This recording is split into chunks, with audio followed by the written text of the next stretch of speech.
Go tell the master of Lake Town that the Hobbit panel is about to begin. Swift boy, run! Hello.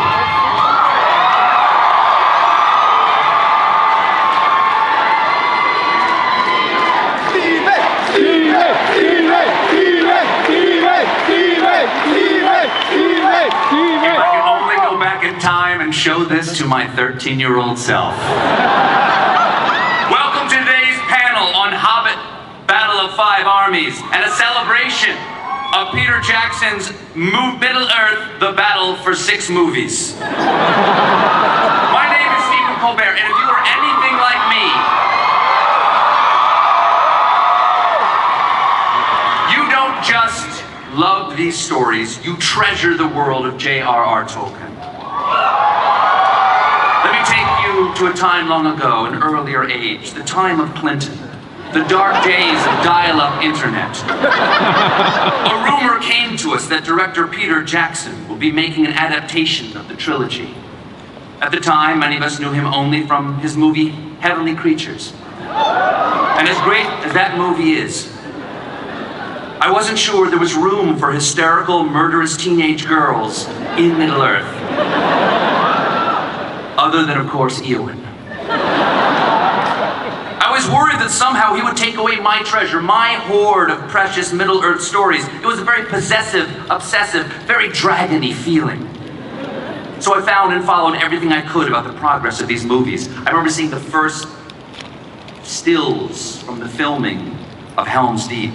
I looked at every casting announcement. I scoured the work of John Howe and Alan Lee. I read the online debates about fantasy versus fairy tales. And I began to have hope. Not just hope the movies would be good, I was given hope that finally, people might not roll their eyes when I started talking about Middle-earth. That my head full of facts from Fëanor to Faramir might suddenly have some social value. That someone might say to me, "Hey Stephen, you know a lot about Tolkien, can you explain something to me?" And I would say, "Yes, oh God, yes I will."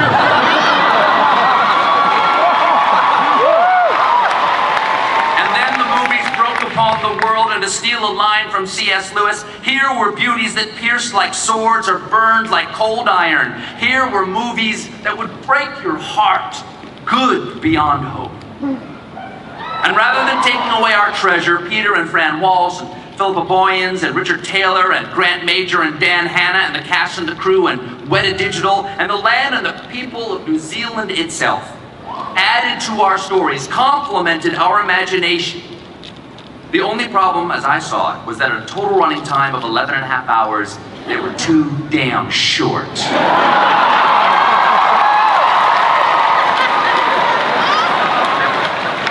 I feel this must be how Orlando Bloom feels all the time. We wanted more! And though we had to wait nearly a decade, our patience was rewarded with the cast and creative team we love and trust, and we were invited back to Hobbiton, to Rivendell, across the misty mountains cold, through water, wood, and hill, by reed and willow, to finally come face to face with the beautiful but dangerous silver-tongued villain of The Hobbit, the Lake Town Spy. I just hope I fulfilled Professor Tolkien's vision. Before we bring out the panel, we have a few more clips to show you. Now, these are clips from all 5 of the previous released Lord of the Rings and Hobbit movies, many of which have never been seen, starting with one very powerful scene starring another member of the Lake Town Spy Network whose movie performance, for some reason, Peter Jackson decided to cut. Let's roll it.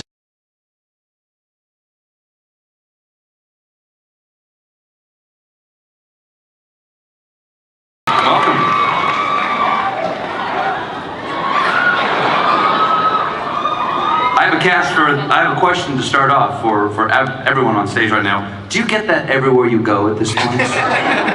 Or just everywhere in San Diego? Peter, how are you? Me? Yes. I'm very good, thank you, Stephen. Thank you very much for coming. Well, on behalf of myself and everyone here and all the fans around the world over the last, how many years now since the first movie came out? 13? Yeah. Thank you. Something like that, yeah. Thank you very much for making these Thank you. movies. You're very welcome. Thank you.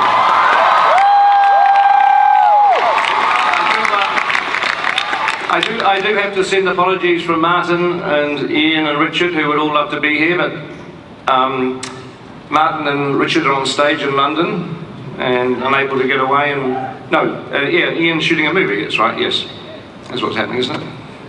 Yes.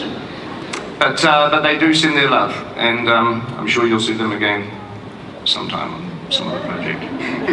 But Peter, are you done with the last movie yet? No, we're still working.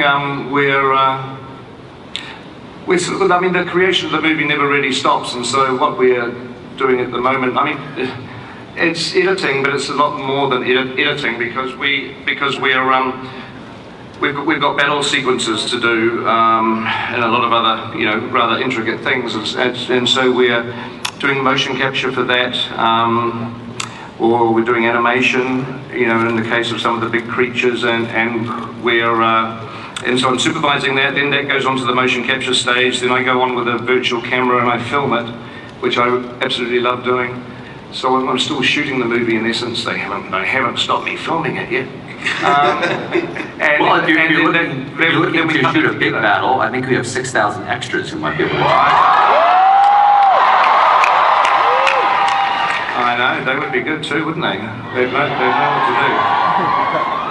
Well, let me ask you something about how the movies are made. As you said, you're doing a lot of this motion capture and going into the digital environment with the camera to capture things. The people who've worked together on stage, is this the first time some of you have met here at Comic-Con, even though you've done the movie together? Yes. Some of us, yeah. Yes? Have any of you ever been in scenes together and never met before? Yeah. Yes? We worked together, and I didn't meet Kate until well after I'd finished working with her. Really? It seems to be my run of things. It was great. Wow. Did either of you complain that the other person was stealing focus? Yeah, she took ages to come out of her trailer, and You had that big long. I kept eating all the tail. snacks, and I was in your way all the time. Yeah, it's kind of amazing. Peter, when you started back in 1995 when you first started about doing these movies? Yeah, 95 or 96, I think, sometime like that. So by the time this film is released, once it's released, and it'll still be running in 2015, you will have spent 20 years thinking about this world. Did you imagine that this was going to take a generation of your life? And is that a happy thing for me to say? Well, it's a commitment, isn't it, really? It's a commitment.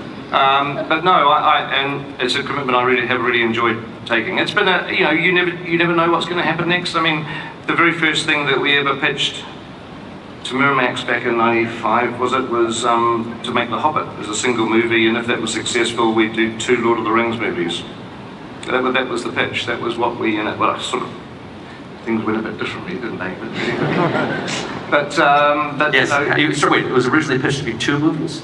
Yeah, well, The Hobbit was going to be, we were going to shoot The Hobbit first as 1 movie, and then if that was successful, we would do Lord of the Rings back-to-back 2 movies, and that was the pitch to Miramax. That was the original pitch. And so that was, everything just changes, it's organic. So it's not, it would be really boring if it was 20 years where you had it all laid out, you knew exactly what was going to happen, and you were just ticking the boxes, but it's certainly, it's an adventure. Every step of it's an adventure. I do want to complain to you again, as I have before, that since The Hobbit, which is 1 book, became 3 movies, technically you owe us 6 more movies for the trilogy. Sure, if Warners could find a way to do that, they would certainly be very happy. Elijah? Yes, sir. Hello. Why don't you're here doing this? This is amazing. it is. It is. I realize that. Why don't you age? And Peter, did you know you were casting the immortal? No, maybe I have a painting in my attic that's aging for me. It kind of goes, the same thing also goes for the elves.